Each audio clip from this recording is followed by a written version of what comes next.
Hey folks, it's Lindsay Hollister with SPS back in the building over at Oakland University at O Arena at BCAM, Basketball Coaches Association of Michigan. It's been a great morning already. We had Hall of Fame Coach Tom Izzo give us a great hour. Yes, it was. And some change and some good knowledge. I enjoyed it. We're sitting with State Championship head coach Steve Hall out of Cass Tech a little while ago. Just before, another good guy, friend of the family. Oh, yeah. Probably see him at Thanksgiving time. All the time. And him and his two sons are my godsons. So. Oh, really? Oh, that's a good thing. Stevie and them are my Yeah, godsons. you got to look up to Stevie now, huh? Oh, my goodness. Yeah. I told him to stop growing every time I see him. Stop growing, that's it.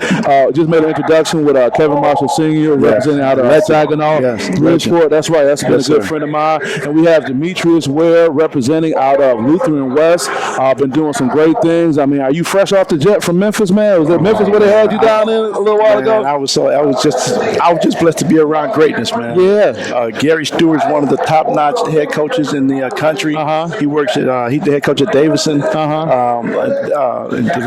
Division II school, and he was my mentor. We did coaching together. So I was the offensive coordinator. He was the defensive. I had it like that. That was the setup, and we won every game. Y'all ran the table like that. We ran the table 7 straight off. So for our viewers, tell us what that. You gave me the acronym. Tell us what the event was that had you about a few months ago down in Memphis. It was the sponsored by the NABC, which is National Basketball Coaches Association, as well as the NCAA, which had sponsored it and put together about 100 coaches to come down to Tennessee and coach top-notch level basketball players. I know we had Tyler Spratt. We had Stone's son, Lamont Stone, Coach Lamont Stone at Eastern Michigan. Son was there. Yeah, plenty of head coaches. Lance Stone down there. Plenty of head coaches' sons were down there. So, and it was 1 week it was males, and then that next week with the female. So you had 2 weeks down there. I didn't hear you. You had 2 weeks down there? No, I only did the one. I did the guy. They figured me out after that. No, you were fine. Good enough. Well, let me break it down like this, Coach. Well, we met over at Horatio Williams' event several years ago. Good brother. Know you to be a very humble man, very God-fearing man. So I have to preface this question. Why do you think you were selected to be a part of that? Going back to what you just said, just God opening doors. And everything that we do and I do for basketball and everything else is, as I always tell people, know your why. And I know my why is to help open doors for others. And that's my why. And so and the Lord blessed me where I was able to go down there and coach some young people and gain more exposure to Westland, Michigan, University High School, the state of Michigan, and just basketball in general, and a blessing that I was able to learn. So I take those things back and introduce those coaches that I've met and talked to other young coaches here in Michigan, and give them those doors to open up and meet other coaches as well. So that's kind of like the premise of BCAM while we're here today. Talk about your experience with BCAM, what it means to you, and why you made sure you were here today. Oh, man. BCAM has been one of the most important aspects of my coaching career. Long story short, I'm trying to give you a story, but make it short as possible. That's okay. I get paid about an hour. Head coach at Lehigh University, Coach Brent Reed. Okay. He's a very good friend of mine, family member. I'm basically, again, family again. You got some good friends, man. Oh, man, the Lord bless you, man. It ain't me, it's all about Jesus. Yes, sir. So my first coaching job, his dad gave me his dad was the head coach of Oakland Community College. OCC. Okay. OCC, and they had just came off of winning their national championship. Oh, wow. Back in 95, I want to say. Oh, wow. So I got in about 96, and I was like the fourth coach on the bench. But to make a long story short, Coach Reed brought me to BCAM that year, and he introduced me to everyone he said hello to. So this is 1996. Yes, and I'm talking about I'm the fourth coach on the bench. Nobody knows who I am, and this is my first college coaching position in general, and he introduced me to every coach that he stopped by. I got a chance to meet Stan Heath back in the day, the whole Michigan staff, BG down there, Ryan and Gregory, whole staff. We got a chance to meet them, and I wind up Mike Montgomery was assistant coach down there, obviously Tom, and so from that experience where he just went and introduced me to everybody, I understood what my calling was to do the same thing whenever I'd became a coach. Because you knew how impactful that was. It was too impactful. It was so impactful that it still, after 30 years, it still, gets me going. One thing we talked about with Kevin Marshall Sr. just a second ago, simple but powerful. Sometimes it's showing up. Amen. The fact that the coach said, hey, come to this event with me, you showed up, and it took off from there. And you know how difficult that is now to explain that to coaches?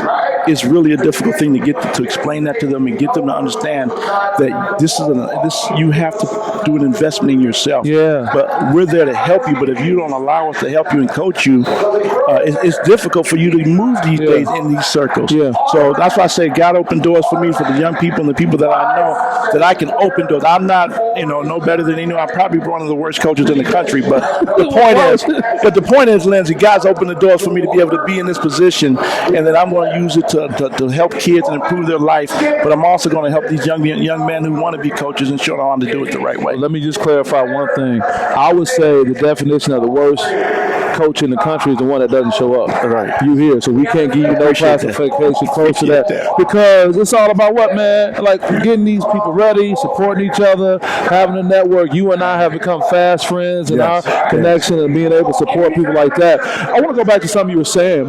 Why do you think it's so difficult sometimes for coaches to quote unquote show up or make that investment in themselves? I don't think they understand to making an investment. And sometimes you have to make an investment and take a loss early.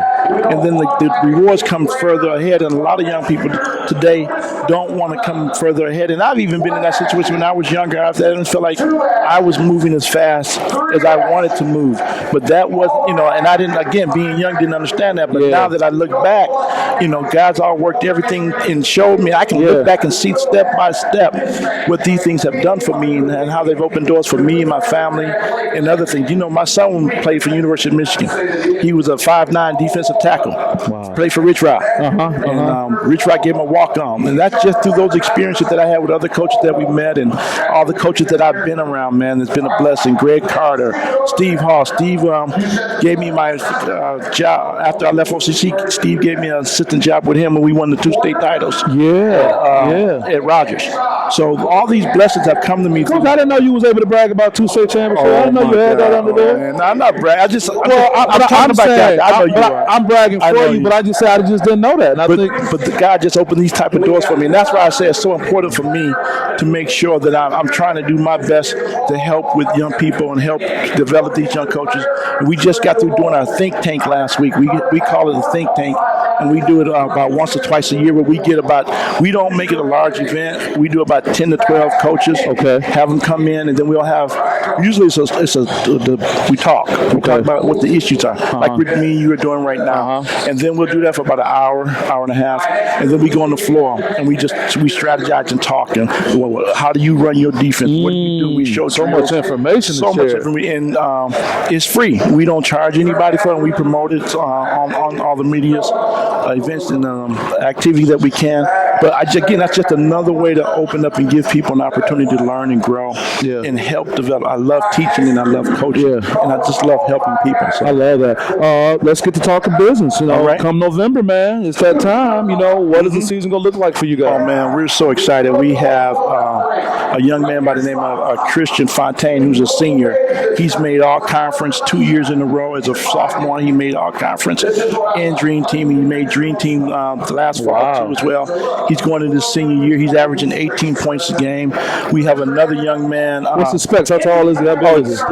Christian's about 6'3" and growing. Like I said, he's averaging double figures. He's about 35% from the field.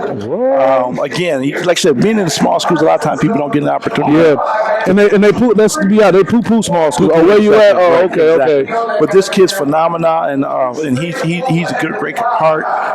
We got another young man by the name of Nate Roker, and he's our 2 guards. So we have enough seniors this year where our expectations are we should win our conference, and that's always our expectation. But this year we're counting on our seniors to come in and be seniors, and teach everybody else. Because when they're gone, we're gonna have a little dip. So I need to make sure that my seniors Get do a it good out. job. Squeeze everything out of that lemon. And make sure that they are breaking down all the culture and bringing that down. And that's my task for them again, teaching them how to be leaders. Yeah. So that they can break that down to all these young people coming up behind them in the freshman team and the JV team. It's amazing how some of the most important principles don't deal with left hand, right hand, shooting or whatnot. It's about character and doing things like that. Yeah. What is your experience, man, Coach, at the time that we have of character development in this generation of athletes, whether it was 95 when you guys won the state championship to 2023 right now? Well, I think the character part, it comes from me to a part where I have to be an example as best as possible and set a standard and then let the young people understand that this is the standard.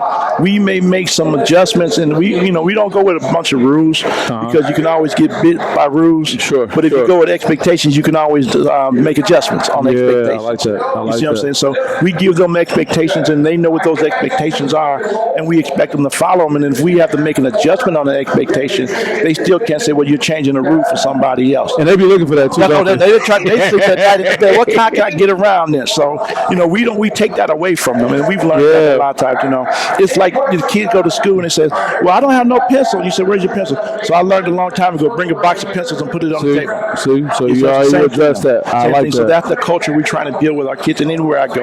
Well, it is my goal to make my way over to see you guys. We've got a beautiful facility. We have 2 gyms. Oh, wow. And so in a football field. And so I want you to come by just so you can see how beautiful it is. Yes. And the love that the people in the community of Westland, at Lutheran Westland, has provided me and my family has been awesome. So we appreciate them very much. The athletic director, Ryan Baglow's a young man. We came in together.